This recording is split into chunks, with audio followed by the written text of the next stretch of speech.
Good morning. Good morning. This is what happens when you don't talk first thing in the morning. Good morning, good morning, good morning. It is your girl, Pastor Courage Molina, Bold Faith Community Church. We're here to help you become bolder, more confident, and courageous. The work that God has called you to do, help you to build a close relationship with God through the Word of God. How can I do the thing that God has called me to if I can't hear the voice of God? You know what I mean? So here we are. Good morning. Good morning, Laverta. Today is day 167 of the chronological Bible reading plan. And I will be reading 1 Kings chapter 9 and 2 Chronicles chapter 8. 1 Kings chapter 9. Oh, the Lord's response. Now ready? Oh, and this is the New Living Translation. So Solomon finished building the temple of the Lord as well as the royal palace. He completed everything he had planned to do. Completion. Everything he planned to do. There was something that Solomon planned to do, and he did it until completion. Not until he got tired, not until it had been 2 years or 3 years or 5 years. He did it until he was done.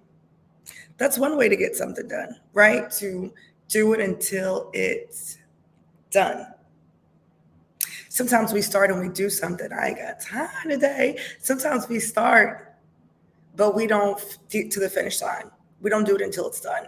We do it until it's difficult, or we do it until somebody says something to us about it.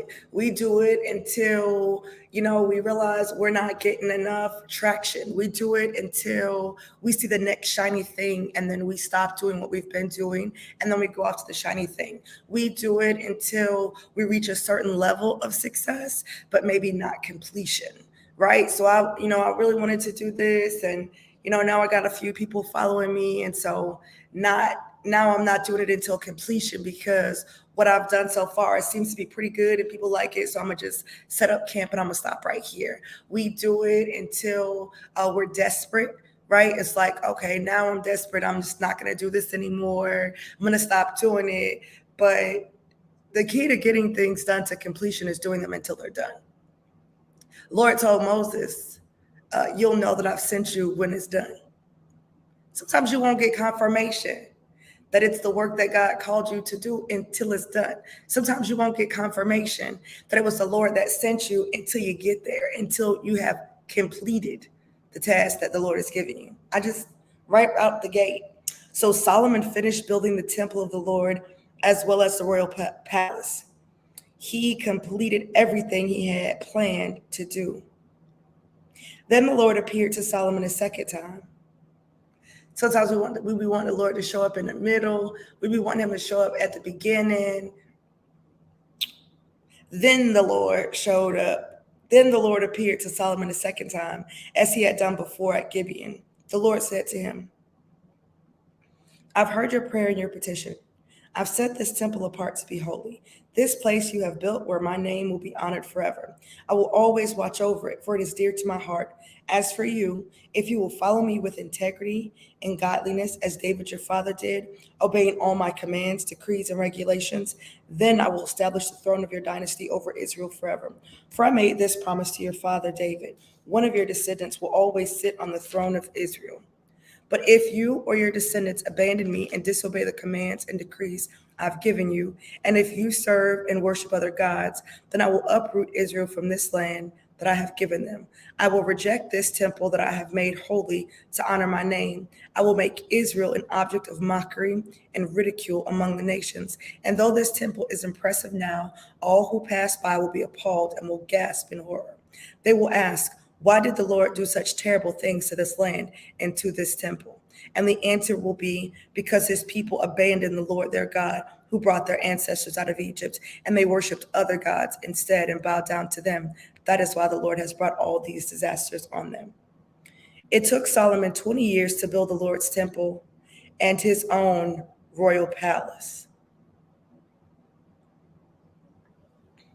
I'm 42. I can't even think of anything I've been working on consistently for 20 years, right? I feel like I started working on growing my faith, having a relationship with God, maybe in 2013, maybe when I started that. So about 10 years. What is it that you have dedicated your time, invested? Because it cost him. He didn't just do it, it cost him. What is it that you've dedicated your time and invested your money to build for 20 years? You've been trying to build a business for 20 months and you're ready to quit. You've been trying to build a community for 2 years and you want to throw in the towel. And you've been trying to build something for a little bit of time, right? And now it's like, okay, well, I try. You've been trying to build a following for your podcast, for your ministry, for your YouTube channel. That's me, because I've been trying to quit.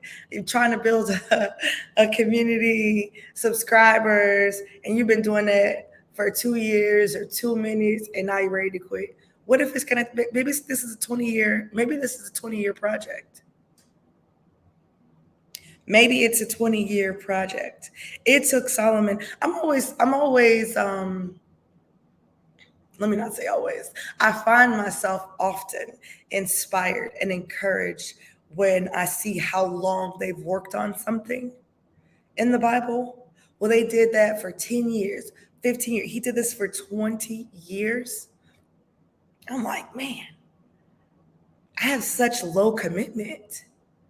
Because if I try to do something, I've been doing it for 2 years, 3 years. Once we get to that 5-year mark, I'm looking like, well, we still ain't made it. So maybe that's it. Because other people made it in 2 years. Other people made it in 10 years. Other people made it in, 10 months. And I've been working on this for a long time. But when I look at this, like, I'm encouraged today. I'm inspired today to keep working on the YouTube channel. I want to encourage you to keep working on your YouTube channel. Keep working on your podcast. Keep working on your ministry. Keep working to build your community. Keep working on whatever it is you've been working on and you feel like, well, I really should be done by now, or if I'm not done by now, or if I'm not successful by now, maybe I should stop. Keep building your brand. Maybe your brand's going to take 20 years to really take off. Maybe it's going to take 20 years to really take off. Maybe. Or maybe it's going to take, until you've been working on it for 20 years. And you've been at it for 5 years now. You've been at it for 3 years now. You know what I mean? It took Solomon 20 years to build the Lord's temple and his own royal palace. At the end of that time, he gave 20 towns in the land of Galilee to King Hiram of Tyre. Hiram had previously provided all the cedar and cypress timber and gold that Solomon had requested. But when Hiram came to Tyre to see the towns Solomon had given him, he was not at all pleased with them. What kind of towns are these, my brother? He asked. So Hiram called the area Kabul, which means worthless, as it is still known today. Nevertheless, Hiram paid Solomon 9,000 pounds of gold. He paid him 9,000 pounds of gold for something he thought was worthless. This is the account of the forced labor that King Solomon conscripted to build the Lord's temple, the royal palace, the supporting terraces, the wall of Jerusalem, and the cities of Azor, Megiddo, and Gezer. Pharaoh, the king of Egypt, had attacked and captured Gezer, killing the Canaanite population and burning it down. He gave the city to his daughter as a wedding gift when she married Solomon. So Solomon rebuilt the city of Gezer. He also built up the towns of Lora, Beth-horon, Baalath, and Tamar in the wilderness with his land. He built towns as supply centers and constructed towns where his chariots and horses could be stationed. He built everything he desired in Jerusalem and Lebanon and throughout his entire realm. There were still some people living in the land who were not Israelites, including Amorites, Hittites, Perizzites, Hivites, Jebusites. These were descendants of the nations whom the people of Israel had not completely destroyed. So Solomon conscripted them as slaves, and they serve as forced laborers to this day. But Solomon did not conscript any of the Israelites for forced labor. Instead, he assigned them to serve as fighting men, government officials, officers, and captains in his army, commanders of his chariot and charioteers. Solomon appointed 550 of them to supervise the people working on his various projects. Solomon moved his wife, Pharaoh's daughter, from the city of David to the new palace he had built for her. Then he constructed the supporting terraces. 3 times each year, Solomon presented burnt offerings and peace offerings on the altar he had built for the Lord. He also burned incense to the Lord, and so he finished the work of building the temple. King Solomon also built a fleet of ships at Ezion-Geber, a port near Elath in the land of Edom, along the shore of the Red Sea. Hiram sent experienced crews of sailors to sail the ships with Solomon's men. They sailed to Ophir and brought back to Solomon some 16 tons of gold. Wow, that is a lot of gold. All right, now to 2 Chronicles chapter 8. It took Solomon 20 years to build the Lord's temple and his own royal palace. At the end of that time, Solomon turned his attention to rebuilding the towns that King Hiram had given him, and he settled Israelites in them. So he kept his main thing the main thing until that was finished. Come on, that's for somebody. I think I'm somebody. He kept his main thing the main thing until he completed that. And then he went on to the next thing. It took Solomon 20 years to build the Lord's temple and his own royal palace. At the end of that time, Solomon turned his attention. He didn't turn his attention because there was a bunch of other things he could be doing.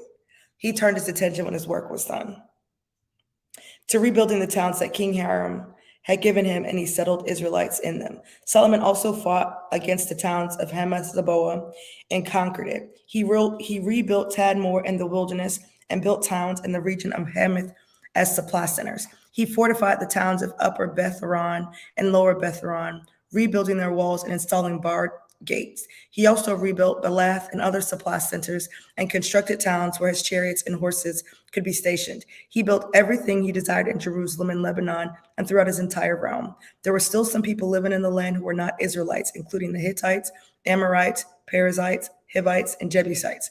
These were descendants of the nations whom the people of Israel had not destroyed. So Solomon conscripted them for his labor force, and they served as forced laborers to this day. But Solomon did not conscript any of the Israelites for his labor force. Instead, he assigned them to serve as fighting men, officers in his army, commanders of his chariots, and charioteers.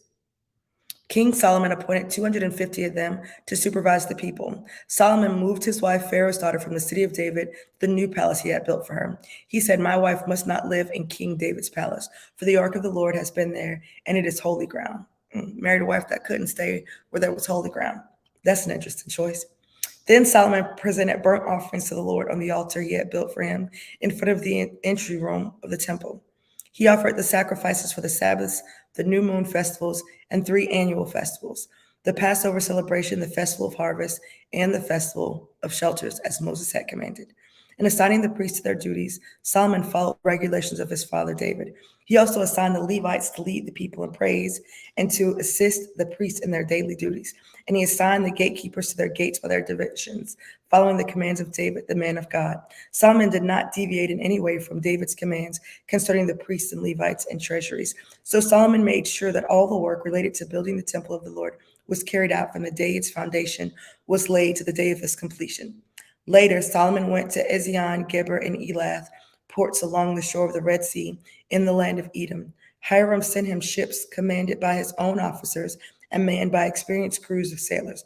These ships sailed to Ophir with Solomon's men and brought back to Solomon almost 17 tons of gold.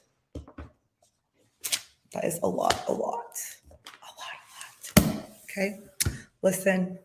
I pray this Bible reading has blessed you guys. I so love that y'all continue to show up. The downside of doing it live is that if something comes up, or if I'm not in a great place or at the right spot, or I'm not, you know what I'm saying, then I can't do it. So I always kind of go back and forth. I enjoy doing it live, like being here with y'all live. But then sometimes we have skips and dips, and I don't like that. Now that right there, I don't like. So we'll see how this goes if I continue to do it live, because I don't like missing. And I don't like that you guys missed yesterday. Y'all know Tiana, right? Tiana of Bold Faith Community Church. It was her birthday day before yesterday, and I drove up to Raleigh to spend the day with her. And so we were up till 1 o'clock in the morning. We was in the house. We got in the house at a pretty good time. But we was out till one. We was up till 1 o'clock in the morning, running our mouth. I don't think we ate dinner till like 10. And we waited so late to eat dinner, wasn't a lot of options. So we had chicken and fries. You know what I'm saying? And I was like, it's 1 o'clock. She's like, what are you gonna do about Bible reading? I'm like, girl, it ain't gonna happen. And I thought I posted it in the community, but then I needed to get on the internet on my phone because it wouldn't post. And I got on the internet on my phone, but then I forgot to hit the post button. That's why y'all didn't have the notification. So sorry. So I like doing it live, but I don't like, you know, missing it. You know what I'm saying? So we'll see how it goes. All right.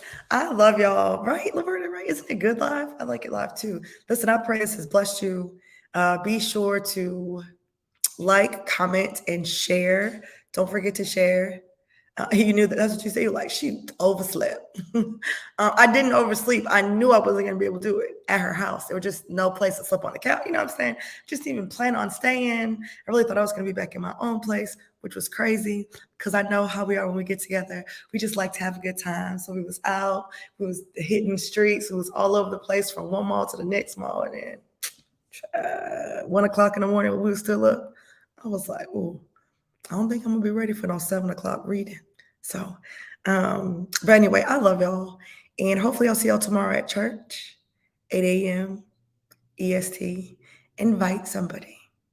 I was talking to a friend yesterday, and she was telling me that she converted away from Christianity.